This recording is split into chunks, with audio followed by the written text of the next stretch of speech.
അസ്സലാമു അലൈക്കും വറഹ്മത്തുള്ളാഹി വബറകാതുഹു. കുടുംബങ്ങളെല്ലാം വീട്ടിൽ നിന്ന് എഴുന്നേറ്റ് പോയപ്പോൾ ആദ്യ ശ്രമം പരാജയപ്പെട്ടു. എങ്കിലും നിരാശനായില്ല. ഒരിക്കൽ കൂടി വിരുന്നൊരുക്കാം, ഒരിക്കൽ കൂടി അവരെ ഇസ്ലാമിലേക്ക് ക്ഷണിക്കാം. വീണ്ടും വിരുന്നിന് ക്ഷണിച്ചു. എല്ലാവരും വന്നു ചേർന്നു. എൻ്റെ പ്രിയപ്പെട്ട ബന്ധുക്കളെ, സർവശക്തനായ അള്ളാഹുവിൻ്റെ കൽപ്പന പ്രകാരം ഞാൻ വീണ്ടും നിങ്ങളെ ക്ഷണിക്കുകയാണ്. ഏകനായ അള്ളാഹുവിനെ മാത്രമേ നിങ്ങൾ ആരാധിക്കാവൂ.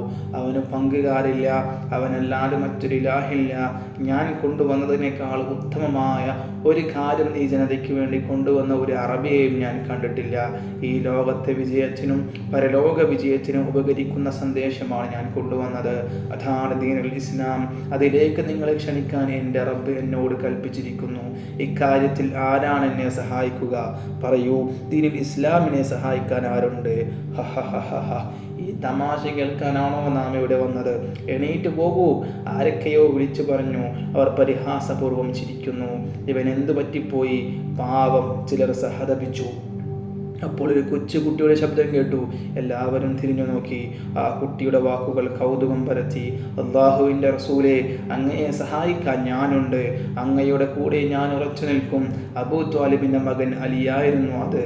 ആളുകൾ അലിയെയും അബൂ ത്വാലിബിനെയും മാറി മാറി നോക്കി. അവർ പരിഹാസപൂർവ്വം ചിരിക്കുന്നു. വൃദ്ധനായ അബൂ ത്വാലിബ് തലയും താഴ്ത്തി നടന്നു പോയി. ഒരു ദിവസം പ്രവാചകൻ സല്ലല്ലാഹു അലൈഹി വസല്ലം തങ്ങൾ സഫാ മലയുടെ മുകളിൽ കയറി. സഫാ മലയിൽ നിന്നും പ്രവാചകന്റെ ശബ്ദം. എന്തെങ്കിലും ആപത്ത് വരുമ്പോഴാണ് മലയിൽ കയറി ഇങ്ങനെ വിളിച്ചു പറയുക. ഖുറൈശികൾ സഫാ മലയിലേക്ക് ഓടി. അതാ നിൽക്കുന്നു മുഹമ്മദ്. എന്തെങ്കിലും ആപത്ത് നേരിട്ടിരിക്കും. ധാരാളം ആളുകൾ തടിച്ചുകൂടി. ഖുറൈശി ഗോത്രത്തിൻ്റെ കഴിവടികളായ പല കുടുംബക്കാരും അക്കൂട്ടത്തിലുണ്ട്. അബൂ താലിബ് വംശം, അബ്ദു മനാഫ് കുടുംബം, ബനൂ സുഹറ, ബനൂ തൈം, ബനൂ സഅദ്, ബനൂ അസദ്. എല്ലാവരും ആകാംക്ഷയോടെ അൽ അമീനെ നോക്കുന്നു.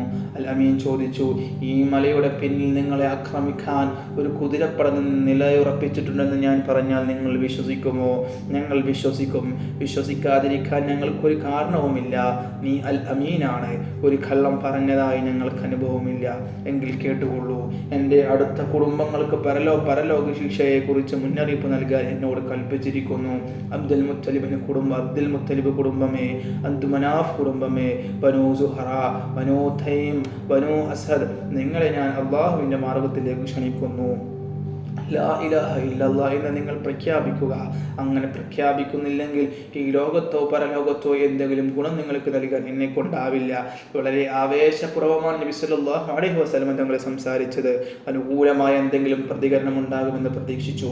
അബൂ ലഹബിൻ്റെ ശബ്ദം ആ മലഞ്ചെരുവിൽ മുഴങ്ങി കേട്ടു. നിനക്ക് നാശം! ഇതിനു വേണ്ടിയാണോ ഈ മാന്യന്മാരെ നീ വിളിച്ചു കൂട്ടിയത്? നശിച്ചവർ, നാണമില്ലാത്തവർ. പ്രവാചകൻ സല്ലല്ലാഹു അലൈഹി വസല്ലം തങ്ങൾ അത് കേട്ട് വിഷമിച്ചു പോയി. തനിക്ക് നേരെ എത്ര ക്രൂരമായ പരിഹാസം! മുഖം തണുത്തുപോയി. ദുഃഖം കൊണ്ട് കണ്ണുകൾ നിറഞ്ഞു. നിസ്സഹായനായി. എന്തോരു നിരാശ! മലഞ്ചെരുവിൽ തടിച്ചു കൂടിയവർ പിരിഞ്ഞു പോയി. ജിബ്രീൽ അലൈഹിസ്സലാം വന്നു. വഹ്യ് ഇറങ്ങുന്നു. തബ്ബത് യദാ അബീ ലഹബിൻ വതബ്ബ്. അബൂ ലഹബിൻ്റെ ഇരു കരങ്ങളും നശിച്ചു പോകട്ടെ. അവ നശിച്ചു. അവൻ്റെ സമ്പത്തോ സമ്പാദ്യങ്ങളോ അവന് ഉപകരിക്കുകയില്ല. കത്തിക്കാളുന്ന നരകാഗ്നിയിൽ അവൻ പ്രവേശിക്കുക തന്നെ ചെയ്യും. ഇസ്ലാം മതത്തിൻ്റെ പ്രചാരണം തങ്ങളുടെ വിശ്വാസ പ്രമാണങ്ങൾക്കെതിരാണെന്ന് ഖുറൈശികൾ നേരത്തെ തന്നെ മനസ്സിലാക്കി. തങ്ങൾ ആരാധിക്കുന്ന ബിംബങ്ങൾ കൈയൊഴിക്കപ്പെടും. ശിർക്കിൻ്റെ സകല കവാടങ്ങളും അടയ്ക്കപ്പെടും. അത് സഹിക്കാൻ അവരുടെ അഹങ്കാരം അനുവദിച്ചില്ല. ശക്തി ഉപയോഗിച്ച് ഇസ്ലാമിനെ തകർക്കാൻ ഖുറൈശികൾ തീരുമാനിച്ചു. കടുത്ത മർദ്ദനങ്ങൾ തുടങ്ങി. ഇസ്ലാം മതം സ്വീകരിച്ചവരെ കഠിനമായി മർദ്ദിക്കാൻ തുടങ്ങി. ഈ മർദ്ദനം മറ്റുള്ളവർക്ക് പാഠമായി തീരണം. ഇനി ഒരാൾക്കും ഇസ്ലാം സ്വീകരിക്കാൻ കൊതി തോന്നരുത്. വേദനാജനകമായ ശിക്ഷാ നടപടികൾ സ്വീകരിച്ചു. കഠിന മർദ്ദനത്തിൻ്റെ കഥകളുമായിട്ടാണ് ഓരോ പ്രഭാതവും വിടർന്നത്.